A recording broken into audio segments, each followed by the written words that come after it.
డబ్బు, అనారోగ్యం, ఉద్యోగం, వ్యాపారం, అప్పులతో బాధపడుతున్నారా? మీకోసమే లాంచ్ యువర్ ఫ్యూచర్ ప్రోగ్రామ్.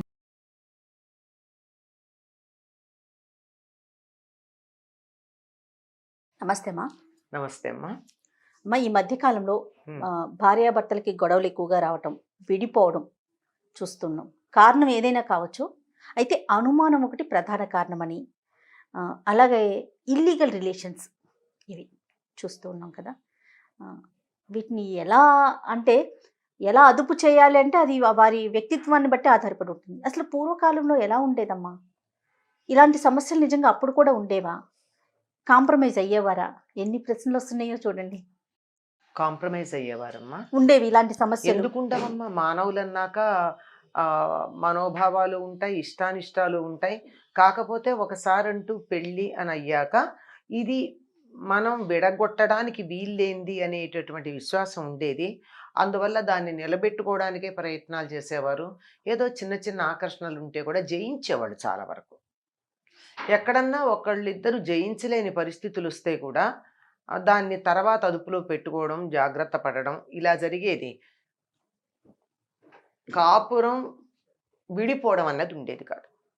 మనకి మంత్రాలు కలపడానికి ఉన్నాయి కానీ విడిపోవడానికి లేవమ్మా. విడిపోవడానికి మంత్రాలు ఉన్నాయా? లేవు.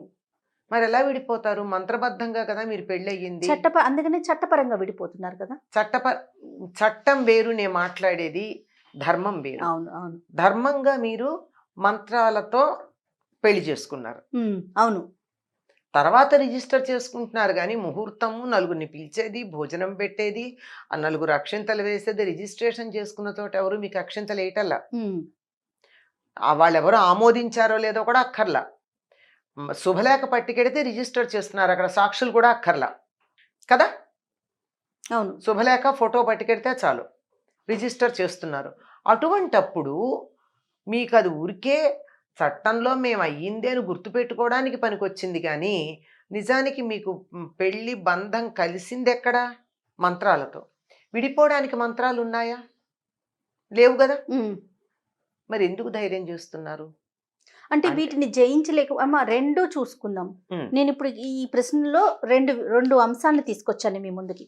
ఒకటి అనుమానం, అక్కడ సమస్య ఉన్నా లేకపోయినా అనుమానం అనే కోణంలో చూడటం ఒకటి, భార్య గాని భర్త గాని ఇరువురిలో. ఇంకొకటి ఇల్లీగల్ రిలేషన్స్. అంటే సగానికి సగం కారణాలు ఇవేనేమోనని నా భావన. మీరేమంటారు? చాలా వరకు ఇవి. కానీ వీటికి మౌలికంగా ఉన్నటువంటి బేస్ ఏమిటంటే భవనం ఇది.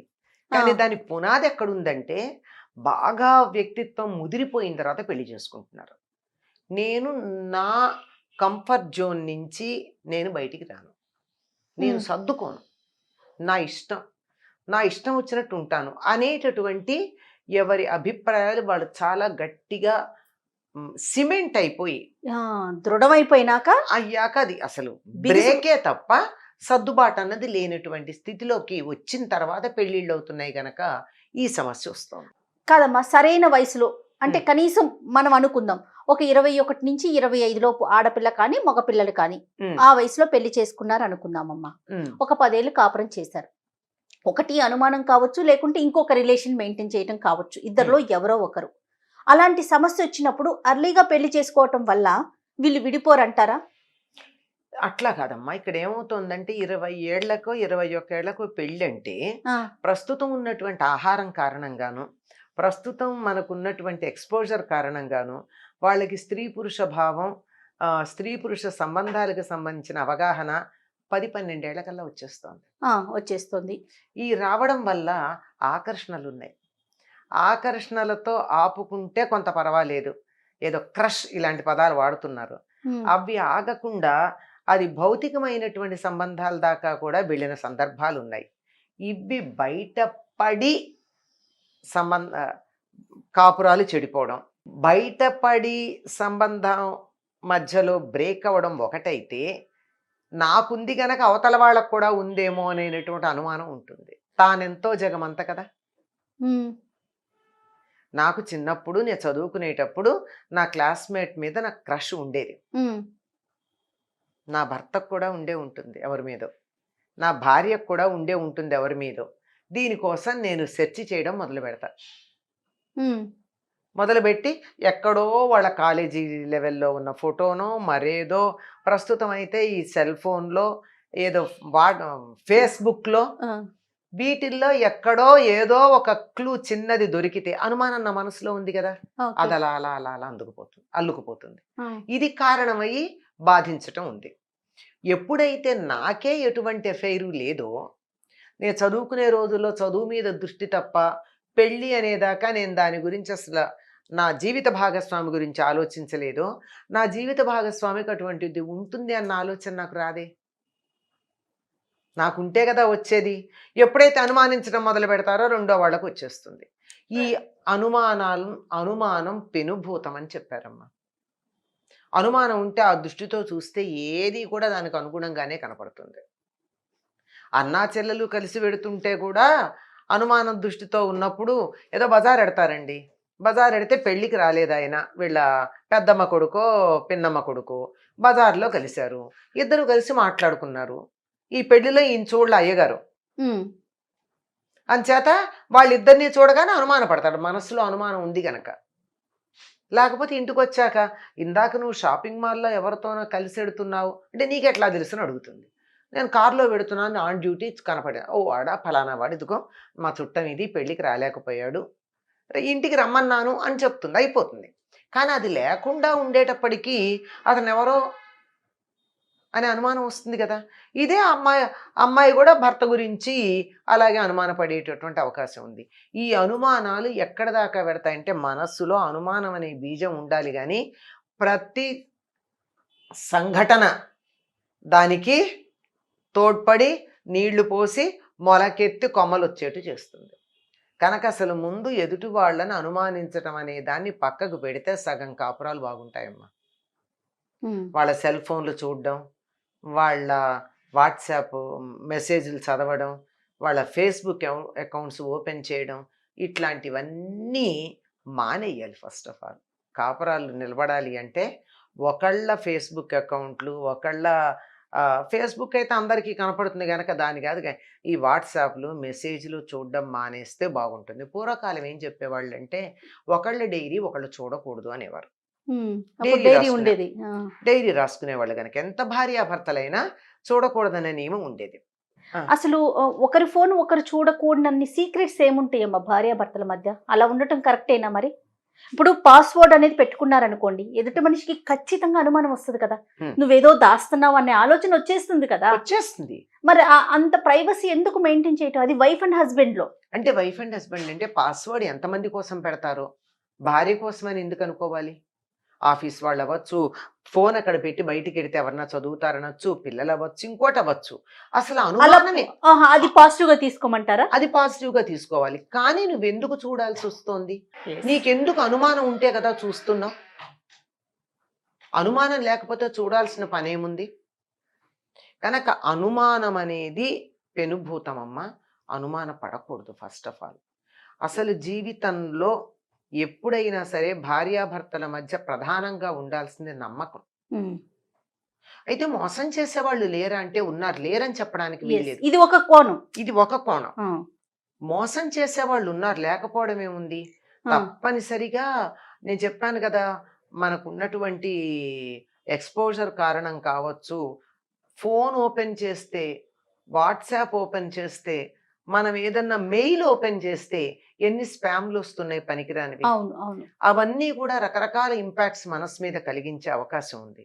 అందువల్ల వాటి కారణంగా ఏదో రకమైన ఉద్రేకాలకు ఎప్పుడోప్పుడు లోన్ అవుతూనే ఉంటారు. కానీ దాన్ని జయించగలిగినటువంటి వాళ్ళే ఉత్తమమైనటువంటి వాళ్ళుగా పరిగణించబడతారు. దీనికి మనకందరూ చెప్పే మాట ఒకటి ఉంచండి. రవీంద్రనాథ్ ఠాగూర్ ఒక మాట అంటాడు, చేస్టిటీ is the gift to be given to your life partner అంటాడు. నీకు శీలం, నీ క్యారెక్టర్ ఉండడం దేనికంటే నీ జీవిత భాగస్వామికి నువ్వు ఇవ్వగలిగినటువంటి అతి విలువైన బహుమానం. అంతే, అందుకుండాలి నువ్వు చేస్ట్గా. అంతేగాని వేరే కారణంగా కాదు. ఏదో ఆధ్యాత్మికంగా కావచ్చు, పాపము పుణ్యం ఇవన్నీ పక్కకు పెట్టండి, అన్నీ పక్కకు పెడదాం. నీ జీవిత భాగస్వామికి నువ్వు ఇవ్వగలిగిన అతి విలువైన బహుమానం ఏమిటి? ఇంతకాలం నా కన్యాత్వాన్ని నేను ఎవరికి అర్పించలా. ఇది కదా అసలైన బహుమానం ఒక ఆడపిల్ల అనుకునేది. అట్లాగే నేను ఒక ఆడపిల్ల వైపుకు దురాలోచనతోనే చూడలేదు. నా మనస్సును నేను నిగ్రహించుకున్నాను, ఊర్ధ్వరేతస్సుకుని అయి ఉన్నా. ఏ స్త్రీని చూసినా రేతస్సు పతనం కాలేదు, నీ కోసం ఉంచాను అని చెప్పేది మగపిల్లవాడు అమ్మాయికి ఇవ్వగలిగినటువంటి బహుమానం. ఇంతకు మించిన బహుమతులు ఒకళ్ళకొకళ్ళకి ఇచ్చుకునేవి లేవంటాడు. చాలు. ఇంతకన్నా ఇంకేం కావాలి? ఇది లేని పరిస్థితి ప్రస్తుతం ఉన్నటువంటి ఆహారం ప్రధానమైనటువంటి కారణం. ఆహారం మనకు ఉండేటటువంటి ఎక్స్పోజర్ ఈ కారణంగా అంత లేని పరిస్థితి కనపడుతోంది. చాలా ఎంతో ప్రయత్నం చేస్తే తప్ప ఇటువంటి భావాలు మనసులో రాకుండా ఉండడం చాలా కష్టం. అటువంటి దాన్ని అదుపులో పెట్టుకోగలగడానికి ఇంట్లో వాతావరణం సహకరించాలి, కుటుంబ సభ్యులందరూ సహకరించాలి, ఎవరికి వాళ్ళకి తమ మనస్సు మీద తమకు అధికారం ఉండాలి. ఇవి లేకపోవడం వల్ల ఇవన్నీ బిఫోర్ మ్యారేజ్ కొన్ని రిలేషన్స్ ఉంటున్నాయి. ఏ స్థాయి అన్నది ఇట్ మే డిఫర్. వెర్బల్ కావచ్చు, మరోటి ఇమోషనల్ కావచ్చు, మరో స్థాయి కావచ్చు, ఇన్ని రకాలుగా ఉంటాయి. వాటిని కనీసం వివాహంతో సీల్ చేయాలి, ఆపాలి. ఖచ్చితంగా కొనసాగించినప్పుడే సమస్య వస్తుంది. ఇది ఎప్పుడైతే ఒక అమ్మాయి కానీ అబ్బాయి కానీ తన జీవిత భాగస్వామి మరొకరితో జీవితాన్ని పంచుకుంటున్నారు అంటే భరించడం చాలా కష్టం అమ్మా, చాలా కష్టం. ఎందుకంటే మీకు ఇద్దరు స్నేహితులే ఇద్దరు ముగ్గురు ఉండడం కన్నా భరించలేం. నిజమైన స్నేహితులు ఇద్దరికన్నా ముగ్గురు కన్నా ఉండరమ్మా. అంతకన్నా ఉంటే వాళ్ళు పరిచయస్తులు మాత్రమే, మిత్రులు అనడానికి వీల్లేదు. అటువంటిది జీవిత భాగస్వామి ఒక్కళ్లే ఉండడం. సనాతన ధర్మం ప్రకారం ఏకపత్ని వ్రతం పాతివ్రత్యం అనేది ప్రతి వాళ్ళు పాటించాల్సిన విషయం. రాముడు ఏకపత్ని వ్రతం ఎందుకు పాటించాడు? మీ అందరూ అట్లా ఉండమని. సీత పాతివ్రత్యం ఎందుకు పాటించింది? అలా ఉండాలని చెప్పి. అందుకే వాళ్ళు ఆదర్శప్రాయంగా ఉన్నారు. అట్లా లేని పరిస్థితులు ఇంతకు ముందు జరిగితే కనీసం వివాహం తర్వాత అట్లా ఉండాలి కదా. అట్లా లేకపోతే భరించడం చాలా కష్టం. ఇది తట్టుకోలేక చాలా మంది జీవితాన్ని తన జీవిత భాగస్వామితో మరొకళ్ళు పంచుకుంటున్నారన్న దాన్ని తట్టుకోలేక మీరన్నట్టు కుటుంబాలు ఛేదనమవుతున్నాయి.